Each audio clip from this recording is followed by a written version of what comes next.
All right. For one, how awesome is this going to be when I have beef cattle to go grazing behind the corn? I mean, that is just gorgeous. Nice green mat down there, broken cob. Yeah. This would be a cow's delight. Who cares about any corn coming out of the back of the combine? The cows are going to clean that up anyhow. So we're back to the, hey, with cattle and soil health farming, there is no such thing as waste or field loss, anything. Everything will get used up somehow, some way, and add value to the farm. But man, oh man, that is freaking awesome. That's just awesome. Yeah, so along the triangle swamp here, you had, right here at the triangle looks good, but as you get down there and as you get down there, you get them zero spots.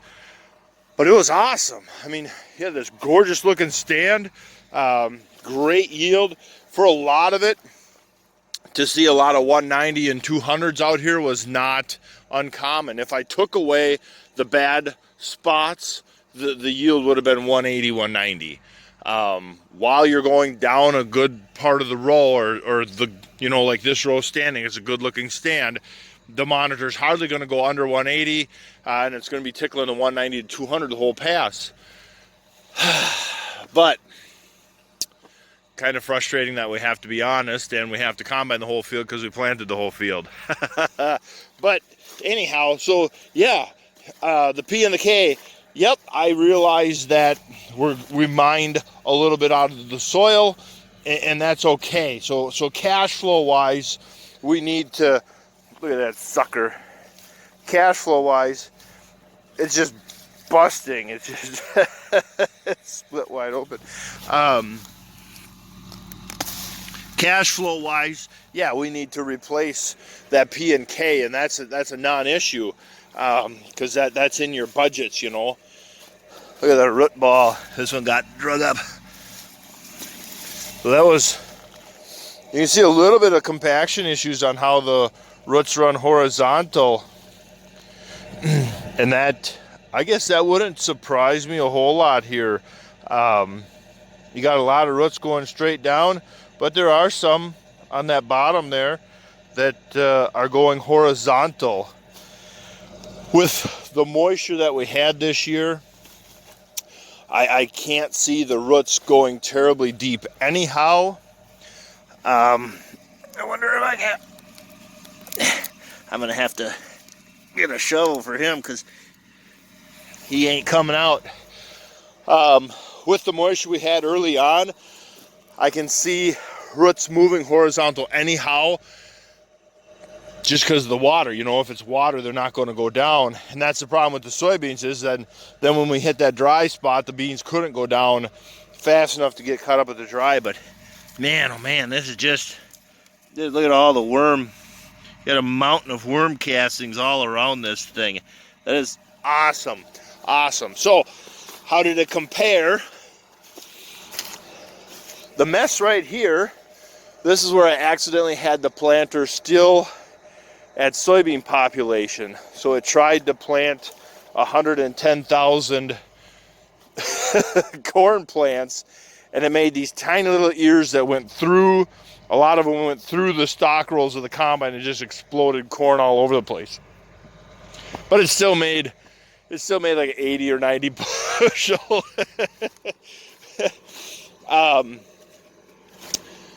Now let's cross the line. And so now this side, here was that strip between the two fields. Look at the radish, everything in there. Some vetch going on. But anyhow, so now on this side is strip tilled. We had our 100 pounds of 92330 down in the strip under the plant, and then it had the same nitrogen program, and this had the liquid pop-up. Still also had the cover crop seeded in it. Got good grass. That's probably the ryegrass or the oats that germinated. That went well. This hybrid, the first 6 rows was that old reliable Pioneer 9917. That went like 199 up to where I quit. This was 9188, which is kind of a Czech hybrid. You know, it's just a good old hybrid. It's not going to win a test plot, but you can put it on any field anywhere around here, and it will do pretty good. It will pay for itself. It will make you some money.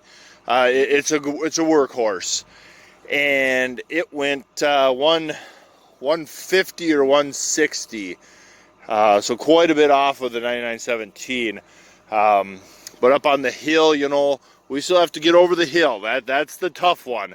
Down here on this heavy ground, yep, to see 210s is exciting because it's not very often, but to see 60s and 70s on a normal year going over that hill is a normal. So if we're anything above 135 going over that hill is stupendous, because 135 is our floor. That is our 10-year history. 135 is what we based cash flows on and our budgets and everything. So far, you know, we're 30 bushels above, we're $100 an acre above cash flows there, minus the 8 to 9 bushels to pay for the liquid pop-up. So, yep, that little field right now made a lot of money. I think this corn's going to do very well. I'd like to see this field. I'd love to see this field end at a 150. I don't know if that's possible because of the hill, but hey. So yeah, hey, you know what? I'm going to end it right there. Got opened up into corn, and so far so good. Moisture's around that 25 to 27, which, but it's kind of weird because last year we had 30% and 29%, and the kernels were very doughy and soft. This year at 27, 26%, the kernels are very hard. They flow very well. There's very little grind on the combine. It's just freaking great start to the year, and yeah, I will keep you guys posted as we go. All right, before I go, I was able to pull this root ball out from that hole. You can see that big beautiful hole. It's kind of neat how the soil's improving, and it's really starting to get granular. Down here on the flat, so from here to the bottom of the hill, it's a little bit blacker like this. Now if it was dry, it grays up quite a bit, and then you start to see the sandiness to it. But when it's got just a little bit of moisture, it looks just absolutely gorgeous. But look at that big hole right there. Yeah, so the root ball here, I mean, the fact that I can pull that chunk out, that says something for structure. You can see wormholes all over that thing. You know, there's worms. Look at the wormholes in it. There's our water infiltration. There's our soil health. Look at the roots on that thing. You know, my hand at 9-10 inches wide, you got an easy foot-long root there. You know, and so from the seed, somewhere right around here would have been the level or the band of our P and K would have been right here. So these couple roots, somehow, depending on the orientation that this was in the ground, these roots would have all been right in that band of nutrients. And so it's just gorgeous looking for our area. Absolutely gorgeous looking. And look how it holds that thing together. Yep, I can break it apart, but just the fact that I could lift that up. But God, Friday, the smells gorgeous. It feels gorgeous. Jeez, that is nice. So here on the flat, it's blacker like this. It compacts. It compacts. It can get tight, but not like the sand on the hill. It's two different fields. Up there versus here is two very different fields. I'd like to get that in 15 years to look like that. But it's kind of neat to see the improvement down here, how much better everything's starting to come around. We're still having some issues, you know. Like I said, we found a plant with a little bit of compaction under it over there. That's okay. We'll fix that. We'll move forward. We're probably going to do corn on corn here next year to keep moving this soil forward.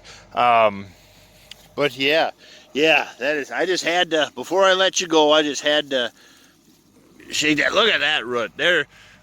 That's how you get the 200 bushel corn on a 90 day, on a 2% organic matter, a CEC of 10, and that is fantastic looking.